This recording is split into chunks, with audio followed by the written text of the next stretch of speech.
Life isn't perfect, and neither are we. Nope. But we know how to face our fears And have some fun. and talk about all the messiest things of life. Like the messiest things. Get connected to yourself, get connected to others, and get connected to the life right in front of you. This is The Connected Life with Justin and Abby. That's me. That's you. And you. Guys, we got a real helpful episode for you today. We do. We do. Because We always do. Well, this is especially helpful. Okay. This episode is something I've had to deal with for 14 years. You mother effer. And you little piece of I have learned poo. from my own personal experience. I'm going to give you some of the greatest gold in my life.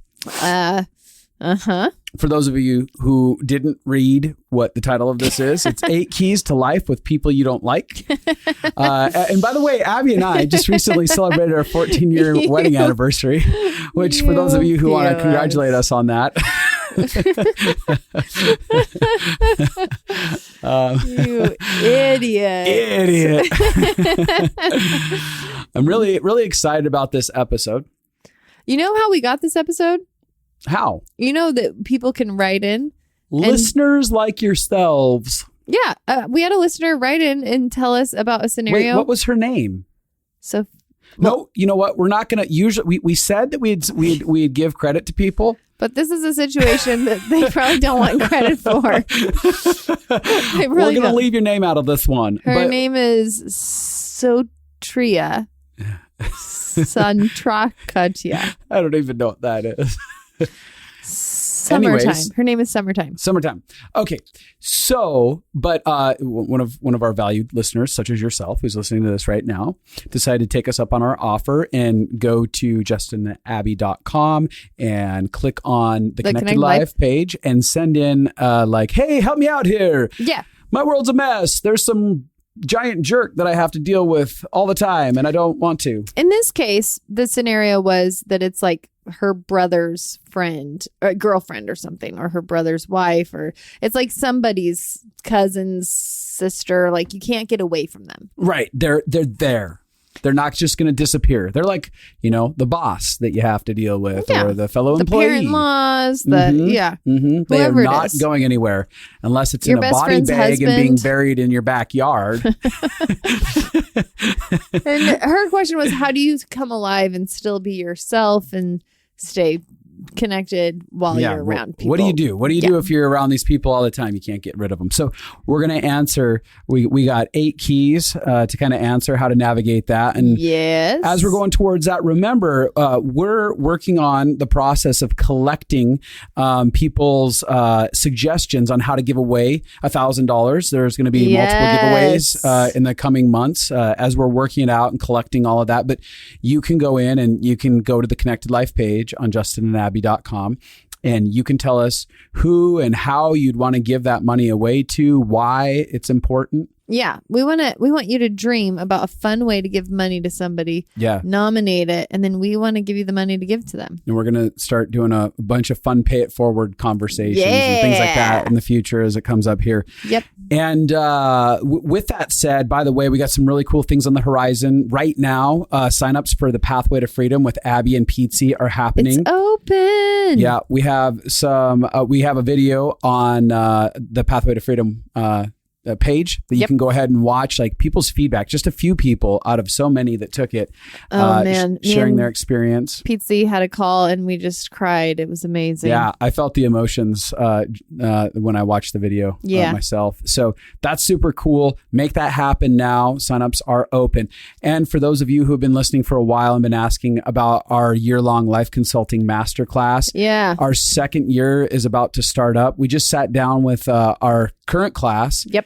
And they're only about 6 or 7 months in. And we were like, hey, tell people what you think about it. And we had people crying and we were crying the whole time. It's amazing, but it's beautiful. A very select group. So you can email us to get an application. There's a big application process that we have people go through. Yeah, it's once a year. It's a year-long program. It's about 20 hours a week. It's a school. It's basically a school. To train people how to be life consultants. And we have people who have jumped in because they just want personal transformation. Yes. And our foundational value is that in order to change other people's lives, you have to experience the change for yourself. The healing process. So that you guys can email us at lfa@stumballconsulting.com and just tell us to put you on the list to send you an application. And we'll give you a link to the application and get you started on that. Yeah. Both of those things are coming up fast. So if you want to do it, get in now. Yeesh. Okay. So with that said, let's get into these 8 keys. These 8 keys To doing life with people you don't like. Do you know, I think you're cute. I know I'm cute. Yeah, you're over there doing a cute dance. Yes, I am. While you're saying 8 keys. Yep. You know, it's crazy because I'm going to admit something on this podcast right now. Oh, gosh. There have been people that I did life with that I did not like. Oh, my gosh. Yeah. It's crazy. Yeah, I've had a lot of them. Yeah, you have more than me. Yeah. So I'm going to be using real life examples of what I've done in these situations. Yeah. I do want to say that it's understandable. There are people that don't even deliberately hurt us. They trigger us. They hit something inside of us that reminds us of somebody. Let me say this real quick. I had a guy that he was out for blood with me all the time, and he was a leader. And he was going out of his way to make your life hell. Yeah, and defame me really bad. And once we really got down to brass tacks with it in conversation, he admitted, hey, you remind me of my brothers that bullied me. You haven't even done anything specifically wrong. It's just I wasn't aware of how much pain I've had with my brothers. And there's just things about your personality that feel like, it's them. And with that said, like, we can easily be triggered by people, don't like them. We think it's them. We think it's about them. And it's really about us. We're going to get into conversations about some of that today too. Yeah. It's interesting because this is such a broad topic because there's so many different reasons that you could not like somebody. Yeah. I just talking about the emotional energy. Like sometimes when I feel like people don't like me, I don't like them. Yeah. You know what I mean? Like sometimes I don't you feel like someone that doesn't like me. An energy from somebody, you don't like them. Sometimes somebody reminds you of somebody in the past that's really hurt you. And so you just don't like them. Sometimes they're deliberately trying to destroy your life. Yeah. Sometimes they're mean they're and going they're out a jerk. of their way. Yeah. Sometimes they don't have a personality that feels very safe. Like they do things that it's hard for you to be yourself around. So basically, there's a lot of different reasons you could find yourself in a situation. And this is just going to be what life is because you're always going to be working with people and you're not going to love everybody. And you're always going to be in family and you're not going to love all your family. Yeah. And you're always going to have neighbors and people in the... I think it's more like, I love you, but I don't like you. Yeah. Or sometimes you don't love them or like them. Yeah, that's true. Yeah, I've had plenty of those. So we're going to start with how to walk it out when you are like, you're basically stuck. You have to be around these people. Yeah. So I don't know if you want to jump in with some of the stuff or I can. Yeah. Well, the first thing, there's kind of 2 angles that I think it's important to, well, there's a million angles. That's why we have 8 points. So one of the things in being around somebody you don't like is figuring out what to do with your internal heart posture. Yeah. How you feel about the situation. And so the first one I'm thinking about is prayer, which is just the first thing of like, when I'm around somebody I don't like, I'm going to bless them. I'm going to purposefully say, like, ask for good things to happen for them. Yeah, it's very easy to get in the energy of destruction when we don't like someone, like destructive nature of like, I don't like you, you're horrible, I want terrible things for you, because we're in a self-protective mode where it's like, oh, if I can vilify you enough for your negativity or your actions or whatever, then I don't have to have you close to me. And the truth is, we don't even have to vilify people to have good heart boundaries. And so I think what you're saying there is really great, because it's the idea that I'm going to enter into a communication in my heart that says, I'm going to wish good things. I'm going to believe good things. I'm going to pray for good things for you. Oh, yeah. I remember when I was in college, there was this guy that we were like kind of dating, but not fully. and this new girl showed up at our church, and he was very friendly with her. Ooh, he got a little too friendly. And I was like, I do not like you. And so I definitely could feel just this thing inside of my heart that had a little bit of an edge up towards her and some walls and stuff. And so I just decided I was going to start praying for her whenever I thought about her or whenever. And so instead of going into my grudge or my fear or my jealousy or my pain, I was like, no, I'm going to bless her. I'm going to bless her life. And we ended up becoming best friends. That's so cool.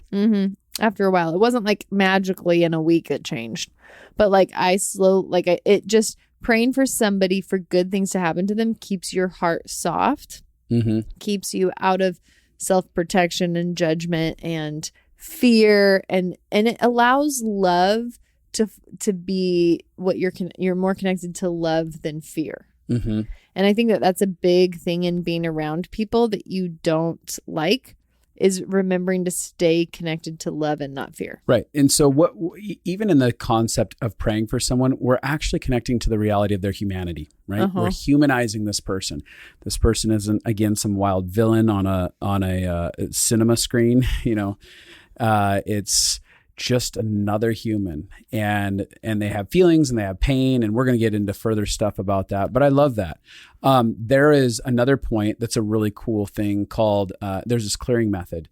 Do you want me to elaborate a little bit on it? Well, I do, but let's start with, I want to talk about compassion for them and compassion for you. I think that's okay. One of the great points, second one. Yeah, to get to, which is getting to the place of, like you were just talking about, humanizing them. It's so important to have compassion for the people we don't like. So let's say that there's somebody who's just really negative at work. Yeah. One of the things I do is I try to give them the benefit of the doubt. Like maybe people were really negative with them when they were kids. Maybe they are really struggling at home. Maybe they feel really out of control. And when I think about people who feel out of control and want control, I go to compassion, because I'm like, they probably were in situations that felt wildly out of control. And I know what that's like. I also try to humanize them by remembering that I do really weird behavior to try to protect myself.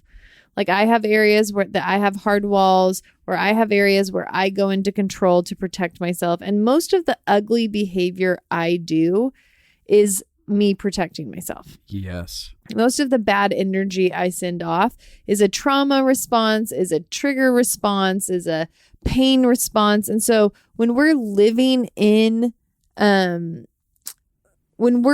compassion for others and compassion for ourselves, it's both.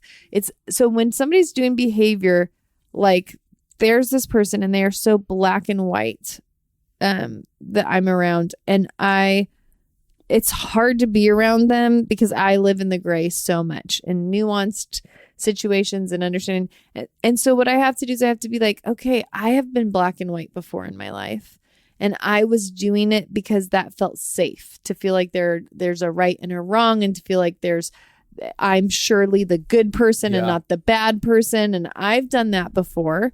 And so I try to see how there's things about the person I don't like that I can relate to, even if it's on a small level. Like, I don't think I live very gray, but I have been black and white about random things in the past. Yeah. It happens. And, or when I'm trying to say black and white, I'm more talking about like very, living a lifestyle that's not nuanced, living a belief system that's either right or wrong, good or bad. So there's these ultimate judgment. Truths. It's either, it's either this is right or this is wrong. This is how you should live. This is how you shouldn't live. Instead of like, oh, in this situation, it makes sense. Like boundaries are a great example. If they're not nuanced, they can kill somebody. You know what I mean? Like, it's in the sense of like, in one situation, a boundary is necessary. In another situation, that same boundary may hurt the relationship. Yeah. So it's all about context. So anyway, my point is, when I hear somebody doing something that is triggering to me, I have to get back to, how do we share common humanity? And even if it's just that I'm like, they must be in pain, they must be protecting themselves, just remembering that. Now, I am never trying to tell people that when they have compassion for others, they should abandon themselves. Yeah. One of the most difficult things is that people can't actually hold duality and truth and tension. Yes. Things like that. They can't hold nuances. Oftentimes, again, going back to the idea of black and white thinking, it's either, I have all compassion for this person, and that means that I have no compassion for me, and I have no boundaries for me. Black and white is or very I have much... all boundaries for me and compassion for me, and I can't have any for anyone else. Yes. But it's like that conversation around balance. Like, how do we live in that balanced place? If I can see you, I can see me, I can see what I need in order to operate out of that. But my compassion will keep me from creating an identity for this person that is one of being a villain, Yeah. So yeah. And so the goal is I need to have compassion about how you're affecting me. So when I'm around somebody with judgment, I can be like, oh, I feel that feeling that things are high stakes, and I feel like I'm going to be easily misunderstood, and I feel scared that people aren't going to give me the benefit of the doubt or won't understand the context of where I'm coming from. Like, I can have compassion, like, yeah, that feels unsafe to be around. Or even like the story I just gave about the girl who I felt threatened by. I could have compassion on myself and be like, yeah, it's really hard to be in a relationship where you don't feel secure in love. It is really scary. And of course you have feelings of wanting to feel secure. Like, it's normal. Everybody wants to feel chosen and desired. Everybody wants to feel like... Now, compassion for me didn't mean that I allowed myself to villainize her. Yeah. But it did give me that place of, I understand why this affects me, and I understand why it triggers me. And what do I believe about her? I don't think she's flirting and purposely trying to steal this guy from me. And even if she was, you know what I'd think? I would think, oh, I have man issues and want approval, and I bet she has man issues and wants approval too. Yeah, where we can see ourselves in other people's conditions. That's super good. I'm going to jump into that next one. Great. About the clearing method. Yes. I'm going to butcher this a little bit, but there is a doctor named, would you care? Dr. E. No. You can't and won't be able to do it. I can. It goes like this. Dr. E. Haleakala Hulen. I was saying that. That's what I was saying. Dr. E for short. He's a Hawaiian. He's Hawaiian in background. He has passed away, but he developed a method where inside of his method, he would go through, he was known for going into the psychiatric ward, brought in to oversee it. And for months, he didn't actually physically see anyone. He would just open up their files. He would look into their files in the system, and he would do this clearing method. And in the clearing method, the foundational idea is that we are all interconnected. And the idea is that if I see it in you, it's in me, that it's somewhere in me, I can do something about it because I am connected to you. So it's like this full oneness of humanity inside of it, which is a really cool concept. Yeah. But what he would do is he would read their files, and he would meditate and think about their experience in life that they had that got them to this point. And he would say, I'm so sorry. Please forgive me. Thank you. I love you. And he would just sit and go over each of the painful experiences in their life that he could see in their files and what they'd participated in. And he would just focus himself like that every day, every patient.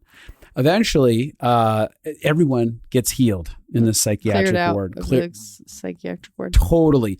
And there was this big controversy because they were like, you never saw anyone. He's like, yes and no. I saw them by sitting down and spending time. I did not remember the controversy part. Yeah. Okay. Well, interesting. I'm sorry. I was just like surprised. I was like, you remember way more of the story. I remember the 4 phrases and the gist. No, I studied it a lot.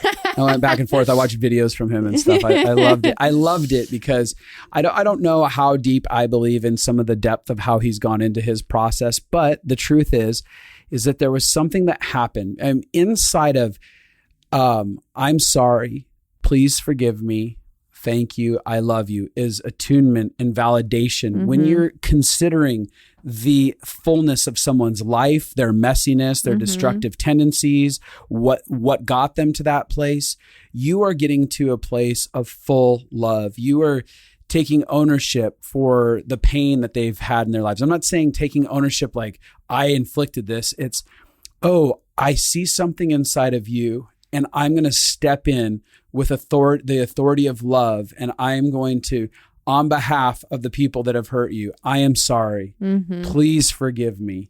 Thank you. I love you. Yeah. And so we have both done this. I remember I was at a job and there was this person who every day I saw them and I just would feel that like, ugh. Like my guard would go up. I'd feel my walls go up. My body would tense up. I know who it is too. I don't think you do. I think I did. Okay. So when they would come, I would feel this feeling. And so I was like, you know what? I'm going to start doing this. And so I knew a little bit about their life. Like there's a couple things I could tell. Like this person came off very hardened. They had a hard shell. They had a hard edge. And so you don't have to know a person's story to know that if they've had a hard edge, they had to protect themselves. Yes. They had to figure out a way to take care of their vulnerable self. They must have been hurt. And so I am imagining, and I do that, the 4 phrases in all kinds of orders. You can say, I love you, thank you, please forgive me, I'm sorry. You can do it in any order because I'm thinking through anything I want to on that person's behalf. I can think through, oh, you probably didn't hear I love you enough. You probably didn't hear thank you. Maybe you haven't heard thank you for all the things you did that nobody ever paid attention to. Maybe you didn't get apologies for the ways that people. So I literally just imagine giving to them what their soul has been thirsty for, what their soul has been hungry for. And even to their own heart, like I love you. I'm sorry. It is that act of standing in on behalf of the world to somebody. And you don't have to say it to somebody. This is the amazing thing. And the same thing about prayers. There are things that we can do where we posture ourselves where literally like the energy we release on the planet can affect other people. That is so powerful and beautiful. And so I would do that every day.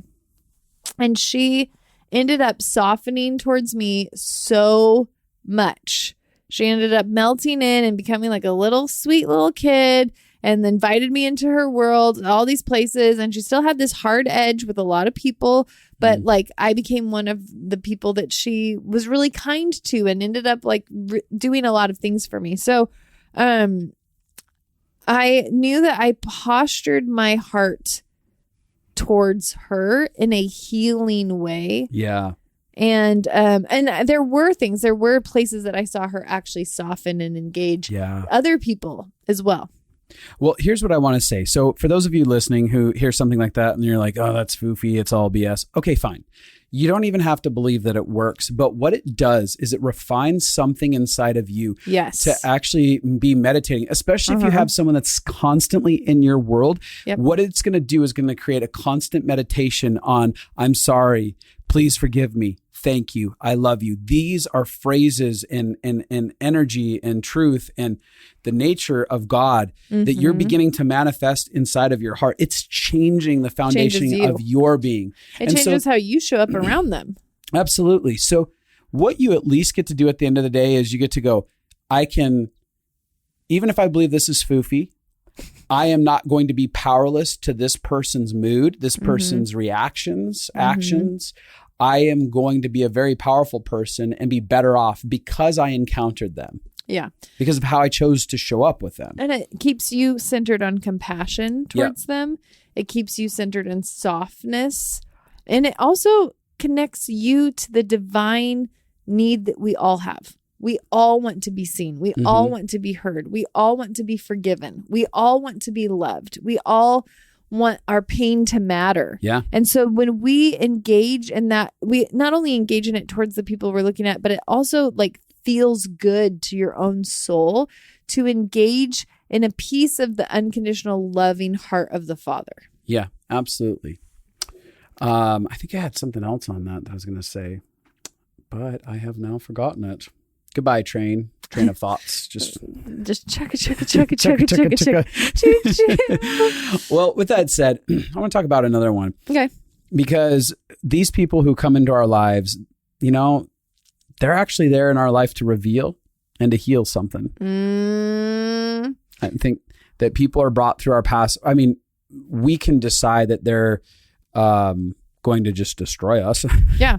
And that they're just a nuisance and a thorn in our flesh. Yeah. Or we can really be like, no, each and every human being, let me back up. if eternity is something that when you're listening to this, and if you believe in eternity as a concept, we don't just get to have people pass through our lives, or we don't pass through people's lives and then just go separate directions and never encounter each other ever again. You may not on earth, but if you believe in an eternal perspective, there is a re-engaging of that person in an afterlife. And so in my perspective, right? So if this person is here now, they're meant to do something here and now inside of my world and be part of my life in a different eternal place. Now, if you're thinking about an abuser, that would sound horrific, but we're not talking about it in that kind of a context. No. It's not like you're going to be abused by an abuser for the rest of eternity. That's not what he's saying. No, we're having conversations about the people that drop in and out of our lives who aren't that fun to be around sometimes and provoke something inside of us. And really, I look at them and I go, what are they left here to teach me? Okay. Yeah. So the extremism of abuse, let's just put it up on a shelf somewhere in this conversation. That feels good. So we've settled people who are having probably emotions about that with good reason. Yeah. But inside of it, so I look at it and I go, okay, I don't want to just get away from you. Mm-hmm. I want to know what inside of my heart, what is it trying to talk to me about? Mm-hmm. What invitation is here for me to grow? Mm-hmm. What is it that I don't know about my capacity for love? Like this person may be in my place, like in my space, to actually reveal something about my capacity for love. If I'm willing to ask, what does it look like to love this person right now in this moment? And what does it look like to love myself in the process of dealing with someone that I don't really like? Yeah. Well, and this is where, this is what we teach in the Pathway to Freedom, is to actually figure out what the negative trigger is trying to show you about your own self. Mm-hmm. And so for me, when I look at somebody that I'm annoyed at, I'm like, what is this from my past? Do they remind me of somebody? Is there a deeper frustration? Is there a pain point that I have? Like what insecurity? So like, obviously with the analogy I already gave, when I liked that guy and I was jealous of the girl, I was able to own, like, this is my own fear. This isn't necessarily about her. Right. This is my own fear from my own. Now, we could do one trigger, which is like my relationship didn't feel secure with this guy. Right. That was real. But if we take the trigger back to the past, it would be the feeling of not knowing if I feel safe in connection. And it would be my fear of going to be abandonment. Mm-hmm. Yeah. Which was from my childhood. So whenever I'm meeting somebody that I don't like, let's say that there's somebody who's harsh at work. I'm like, well, is there somebody that they remind me of that was harsh towards me?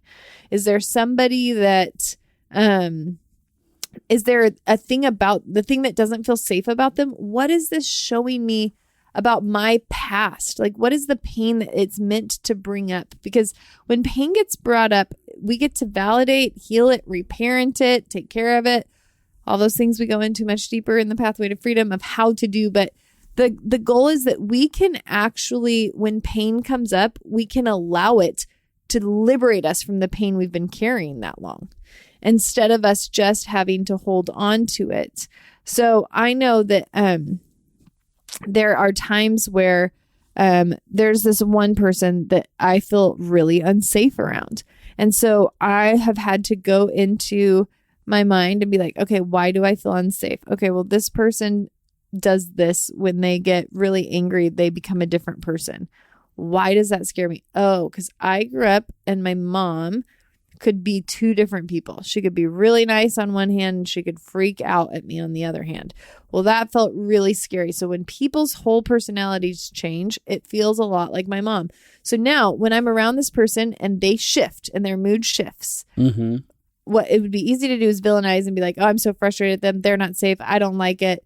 Instead, it's like, oh, okay, of course this is making me feel unsafe. Oh, and I connect to my little girl. I'm like, I'm so sorry. It was really scary that you never knew what mom was going to do and you never knew how she was going to show up. And when she was on drugs, you didn't know what her behavior would be like. And of course, you were really scared and you just wanted to find a way to protect yourself. Of course, you feel scared of somebody who has emotions. that feel like out of control and like you don't know where they're going. So I figure out, what is this having to do? Because the more I feel powerful and connected to myself, the more behavior around me doesn't affect me on the same level. When I feel loved and secure in my love and secure in my safety, I don't feel scared of other people. Yeah. But when somebody does a behavior that reminds me, I was thinking about even one of my friends right now. I met them, and when I met them, I instantly just had, like, they rubbed me the wrong way because they reminded me so much of this friend I had in my past that really hurt me. And I had to like figure out, are they like that, or are they like that person? And they consistently remind me of that other person, but I've gotten to know them and I've gotten to understand them, and I love the person and friends with them. And it's helped me resolve and heal more of my understanding about this other person who's hurt me. I'm like, okay, well, you're enough like them to remind me of them, but I'm not putting you in the same place where you can hurt me all the time. So now I can just learn, like, I've been able to humanize this person. And so that's been able to help me go back into my past and be like, oh, I thought this person was being an asshole, but now that I've been around, they were just being insecure, because that's how the new person in my life is. They're just insecure. They're just feeling scared. They're just like a little kid. And so it helps you when you realize people are in your life to help reveal where is it that you feel powerless? Where is it that you feel hurt? So when I am annoyed by somebody, I'm looking at, what is it that they remind me of? I think about, kind of on that note with this person, the leader who was after me. Yeah. One of the things that he was such a gift in is he really, like, it helped bring to surface like leadership wounds that had been unresolved. Oh yeah. Very much in insecurities in a little boy who allowed leaders to have the final say so on his identity, on his value.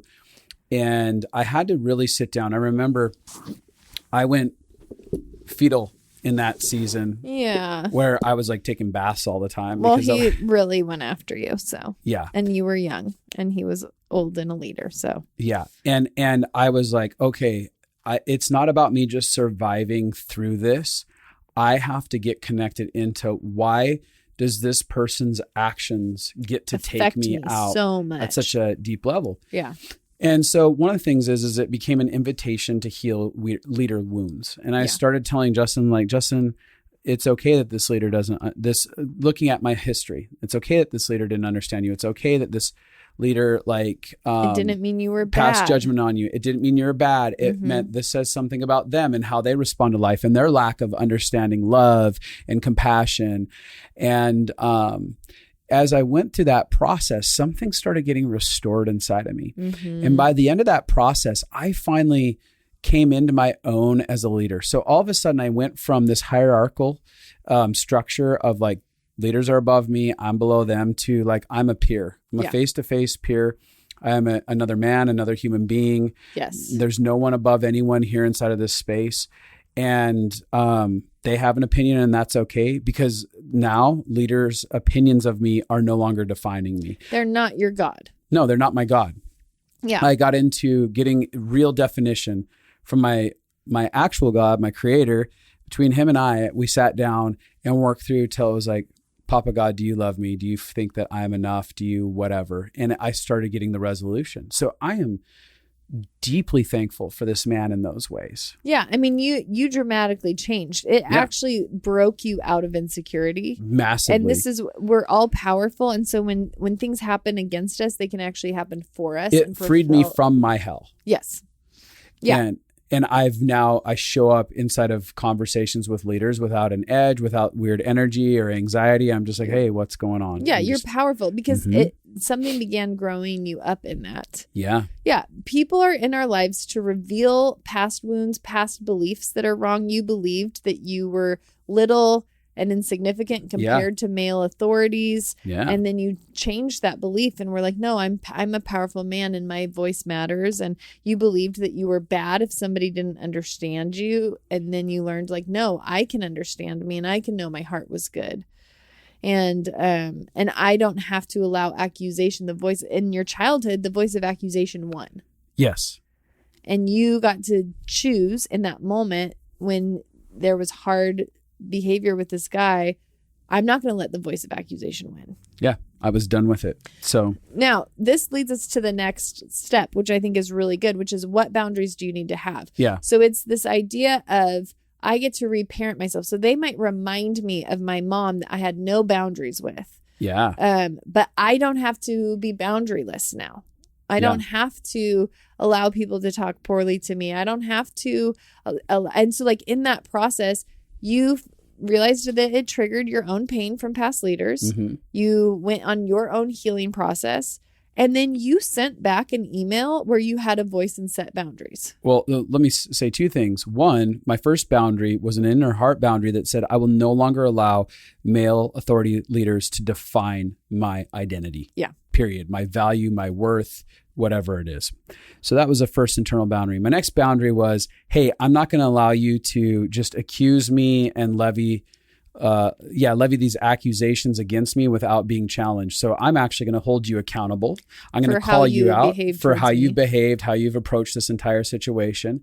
And I'm not only going to hold you accountable and challenge you on it, I'm also going to invite other people into the conversation and say, hey, we'll bring a council of people into this conversation because I'm not going to sit and be a passenger to this situation anymore. So I took my power back in that. Yeah. And they responded. They responded. They took ownership for doing it. They said they were jealous of you and that they had bad heart issues towards you. Yeah. And it was their issue. And what I did do is I also started some of the stuff we talked about here in this. I started seeing like, oh, there's a little boy that's so scared inside of him. He's in these shoes of supposedly having to be this leader, but he feels like a little child in this area. That must be so difficult for him. Yep. And I got a lot of compassion and I had to work through that. I had stages of, I hate you. I had stages of anger, frustration. And again, I was navigating through my heart, but one of the boundaries that I also put up in my heart is I'm not going to let you define how I live my life. Yes. So I wasn't going to let his actions tell me that I had to live out a life of anger and frustration and discontentment over the situation and anxiety. And so that was a big part of that too. Yeah. I was thinking about boundaries. You know, it can be even boundaries like there are a lot of people that it's not even that I dislike them. They just don't feel safe to me. Right. And so if they ask me, how are you? Like I get to have boundaries. I don't have to be like, don't ask me how I am. But I get to have boundaries on how much I share. Like some people I'm really boundary. Some people I'm really vulnerable with and open up. And some people I give really superficial answers to. There's a level of, you can ask me almost any question and I can figure out a way to share something based on if I think I should, the level of vulnerability you have or not. If I want to share nothing with you, I could still answer lots of things. Yeah. If somebody's like, what is something you've been going through lately? And I want to share like something very superficial, I could be like, I've been going through trying to figure out how to redecorate my house. Yes. And that's been a fun hurdle to navigate. Totally. Yeah. I'm like, you just get to pick. You can pick anytime somebody asks you a question. So part of boundaries is if somebody is painful, oftentimes if you don't like them, they probably like, there's probably a rift between the two of you. Either your cultures clash or whatever. And so you get to choose how you're going to set boundaries. I want to, but that doesn't mean you have to kick them out because we're talking about, you know, like what if you're in the group with them all the time? Yeah. Well, then find the things, and this is the next step. The next step we have, which is what is common ground. So what is it that you can find that you can relate over? So I'm not going to tell you about my inner heart and what I'm going through in counseling if we don't feel safe around each other. But I can talk to you about pop culture. Yeah. We'll high five over football. Yeah. And have dialogue. We can play card games and listen to music. We can talk about music. Like there are a lot. I'm looking for with every person that I don't feel safe with, just something we can talk about. Mm-hmm. And from the person who asked this, they were like, what if I feel locked up when I'm around them? Then that probably means that you need to talk to your heart and your body. And it's probably a past trigger. Yeah. That you need to be like, I am safe. I am powerful. I'm an adult now. I don't have to let this person hurt me. I'm not trapped. I can have a voice. Like you get to have power. You're not a slave to anybody. Yeah. Yeah. It's true. I was thinking, like, I know some of you out there have situations. Like I had a situation where a person who was mildly within my relational circles was acted out in ways that were so intensely aggressive. In fact, I walked away from a situation with them where I was like, I don't know that they wouldn't pull a gun and try and kill me because of the erraticism that came out of them. And I felt very incredibly unsafe and violated by their behavior. Like it was over the top. Probably one of the hardest moments I've had with an individual in a way that I actually felt physically threatened, not just to get punched, but like this person could go off. And that was definitely a situation where I had to have conversations with my most intimate friend groups. Like, hey, if this person is going to be around, I'm actually going to invite myself out of the situation. So I'm just letting you know, you don't have to like, you can participate with them as much as you want. I won't if they're around. And that was okay for me to do because it was so big. And so again, we understand that some of you will be like, hey, in my friend circles, there's been people that are super toxic, violating and toxic that no. Well, let's say they have toxic behavior, because I think it's not that people are toxic. I think that people have protectors. Sure, absolutely. There's toxic behavior that they're operating out of that is incredibly destructive and unsafe. We're not saying you can't have those dialogues, but that's the extreme case. Again, most of the I don't like people, I don't feel great around people is usually lived within this balanced arena, this centered arena of like, it's mostly I don't like them and they trigger something inside of me. Yep. And they're sometimes gruff or crass or they're just kind of jerkish in behavior, but they're not someone who's life-threatening, dangerous. Yeah. So, and there's all kinds of things like there's people that, like when you're around them, you start to especially if you're an empath, you can just feel people. So like if somebody hates their life, you can be around them and start to hate your life.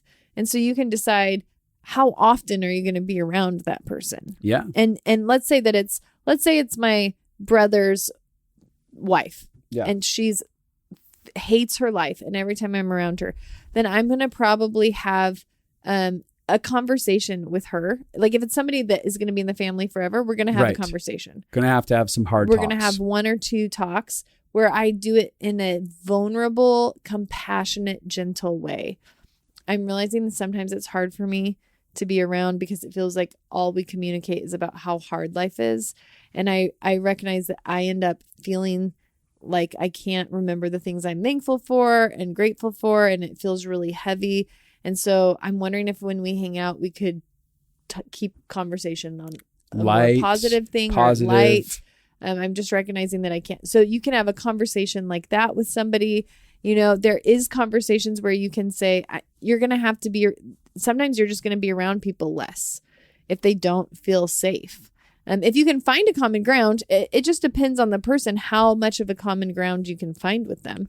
And based on if you want to be around them more. Now, if it's a colleague, I know that if I don't feel safe with a colleague, I'm still going to have a voice about it. Yeah. I'm going to have to say like, hey, now there's different levels of colleagues. Colleagues I work with every day, regularly, I'm going to have more of a conversation than if I see them once a week and they just annoy me. You know what I mean? There's a different level. I don't have to have a conversation with somebody who annoys me once a week. But if I'm around somebody every day for hours, I'm going to have to talk through things with them so that we have an opportunity to have a good relationship. Yeah. And some of you may be listening to this and be like, hey, you know what? You're checking the box on all of these for a boss that is the most difficult human being on the face of the planet to deal with.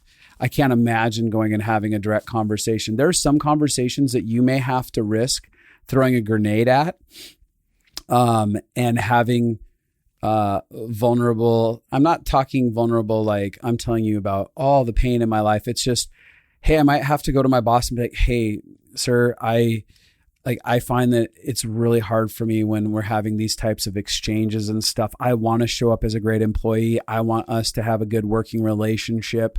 I want to, meet your expectations that are reasonable inside of this space. And when these things happen, I find myself shutting down. I find myself having a difficulty fulfilling those things for you.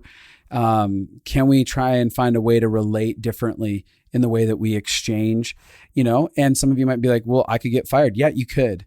But like the one thing is that even in these circumstances that feel super powerless, life is too short for me to live in a way that I'm just going to constantly feel like I'm imprisoned by a job. Like if this conversation, and I'm polite, I'm kind, I'm thoughtful in how I have the dialogue, leads to this person firing me or passing me over for, promotions, I'm okay with that. I will go find another job. Yeah. I will remove myself from the situation. But what you will find is that even in scenarios where there's authority like that in place and you have to kind of risk the possibility of losing something, you will gain so much strength in your own personal backbone for life. Yeah. And it's going to take whatever your future holds for you and make it so much better. Yeah. I agree. Fear really shuts things down. And most people will say that they've tried to talk to somebody multiple times. And I think the goal is having a vulnerable conversation. Sometimes you can just go up to somebody, I've done this before, like, hey, it feels like you don't like me. And I can tell that makes me want to put my guards up towards you. I don't even know if that's true. I could have made that up. Yeah. You could just be focused whenever I'm around or like thinking of other things. I want to understand. I just want to check in. Is there something that I've done? I did this with a colleague a couple of years ago. Every time I was around them, I could feel myself. I'd get frustrated at them and annoyed at them, and I'm processing. And I was like, I just need to go talk to them about this. And I saw them. It was not regularly. It was like maybe once every month or so. But I was like, that's enough for me to be annoyed. So I was just like, hey, I just wanted to check in. Is there something that I did, or is there something that you don't like about me? Because I'm not really sure, but I can't understand. I can't read your body language and your behaviors around me. And he was like, no, oh my gosh, no. He was like, you know what? I come off like this.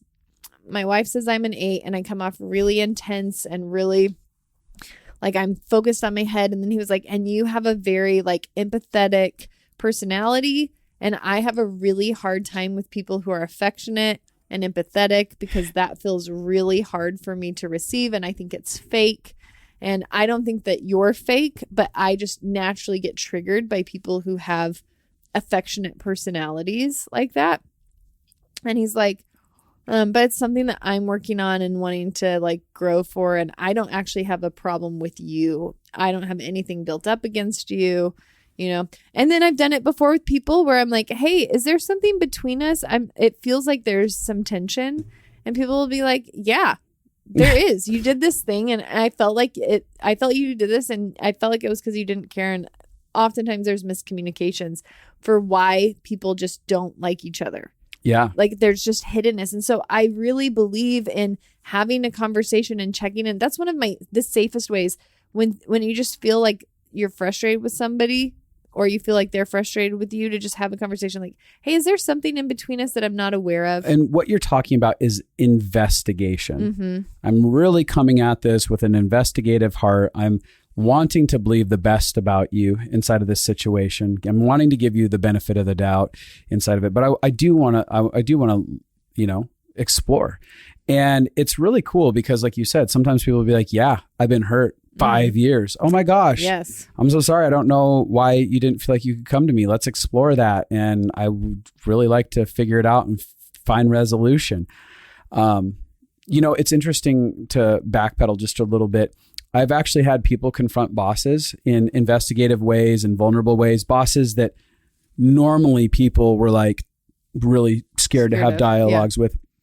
And bosses turned into mush. Yeah. Where they were like, I had no idea I was hurting your feelings. Totally. Is it like this does everyone experience me like this? Mm-hmm. I didn't know. Mm-hmm. Like people having aha revelatory moments where they're like, I don't get, and there are people that have had experiences where the boss is like, that's your problem. Yeah. Okay, that's fine. I know where I stand. But I've seen some really cool, seemingly miraculous situations by open investigative dialogues. Yeah. So I always feel like it's worth trying a couple times to have an investigative open dialogue. Yeah. And then once if they shut you down and won't do it, then you can understand that's where they're at. And so what do I need to do to put you in a place in my heart that feels you can safe? Just tell them, go kick rocks. I kid. You kid. So with that, the last one that we want to talk about is personal identity. So personal identity to me is foundational, and we're hitting it last because I feel like it's such a profound thing, and it's so powerful in this whole conversation. Because when I actually know who I am and am comfortable with myself, there's not like the tug of war that we have going on inside of ourselves starts to die. The tug of war of whether or not I have to fight you or whether or not I like you, it all just begins to disappear. Like my annoyance that I have with other people when I already know who I am and I don't have their actions causing me to feel unsafe, right? Because I'm safe within me. I love me. I take care of myself well. I set healthy boundaries. Like whether or not I'm a good person isn't in question if this person's being a clown and acting out. Like when those accusations and things have no place to land, I like people a lot more. I'm at peace with people a lot more. Even the most difficult people where everyone's like, they're so difficult. I'm like, I don't have any problems with them. Oh, I know. Listen, when people feel safe, their best version of them shows up with you. And when people just feel a loving, nurturing energy or a kind, open, welcoming, like people, I get the best versions of a lot of people. I do too. And so so that's one of the things that so many of what we're doing is connecting to your own compassion and prayer, clearing the method, because all of that is helping you have that warmth that then enables people to respond back. Yeah. So I think that like, as you're going on this journey, beginning to ask like, what is it that's off in my own identity? What don't I know to be true about myself? Do I not know? Do I not have the truth that I'm more than enough? Do I not have the truth that I'm safe and I'm capable, that I'm powerful? Do I not have the truth that I'm loved by an unconditionally loving creator that's actually with me in everything that I go through? Do I actually have the truth that I'm not being abandoned if other people don't like me or they're doing poor things? Like, do I not believe that I'm going to be okay in my future if I have people around me that feel like unsafe or weird, I don't know, destructive, whatever. I'm trying to like censor my language here. Yeah. But like, again, what's going on within me? How do I get settled inside of that? How do I get to a place of confidence regardless of other people's actions? Yeah. And just also that remembrance of, if I remember that this person is triggering my emotions, I can also remember I might be triggering somebody else from their past, and it might not be about me. They might be interacting with me out of something that has nothing to do with who I am. So if you know that people's annoying behaviors are their self-protectors, like people, when they feel safe, are not annoying. People, when they feel safe and connected, are not boring. People, like when people feel loved and safe, they are kind and good. Like that's the natural nature. When people, I mean, it's a broad generality, but I think it's often true that when people are secure and loved and safe and protected and they show up with their best selves. So if somebody's showing up and they're gossipy or they're angry or they're judgy or they're condescending, like all of that means that they're in pain. Yeah. And it's important to remember that whenever you see them and talk to your heart about it. Like, yeah, when you're around somebody who's being condescending to you, like, heart, I know that it hurts how they're treating you, but this is not about you. This is about how they feel about them. And they really want to feel special and they want to feel like they matter. And so heart, you don't have to take this on. And remember, you can always throw an Enneagram 8 grenade. And you can look at someone and say, I don't appreciate that. Please stop. Yes. Pretty simple. Very true. People don't know it's that simple. Yeah. I don't like that. I don't appreciate it. That doesn't feel good. That doesn't feel good. Please stop. Done. And you're like, what? Yep. I could just do that? I'm not a horrible person? No, You're not a horrible. all the others, all the things that we've said inside of here are ways of connecting to yourself, connecting to the world around you, loving, healing, repairing. And it's just it also comes down to, I can simply say no. Yeah. No is something I have in my bag. But what we would like is for people who have never been able to say no to be able to say no. And people who just live out of no to actually step back for a second and go, my whole life is just about telling people no and telling people off and to stop it. But do I actually have the other stuff in my toolbox to actually see them, humanize them, love them, and all of that? So it's a balanced life. So here are the 8 steps again. How to work with people you don't like. Number 1, pray for them. Number 2, the clearing method. Thank you. I love you. Please forgive me. I'm sorry. Number 3, what are they in your life to reveal, and what is it in your life to heal? Number 4, what boundaries do you need to have? Number 5, find common ground. What are the things you can relate with them on? What are the things that are light and friendly that don't feel high stakes? Number 6, do you need to have a conversation? Yes, you do. Probably so. Number 7, I guess we did this in a different order, but compassion for them and compassion for you. Yeah. You need to have compassion for both them and compassion for how they're affecting you. And then number 8, personal identity. There it is. Y'all got it right there. Y'all going to be better people. We just made your life better. You're welcome. It's true.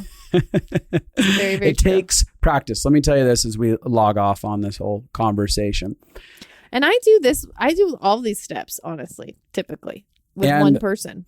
I fail at portions of steps inside of this where I don't do conversations well. And I have moments where I'm like, I'm not having compassion for either of us.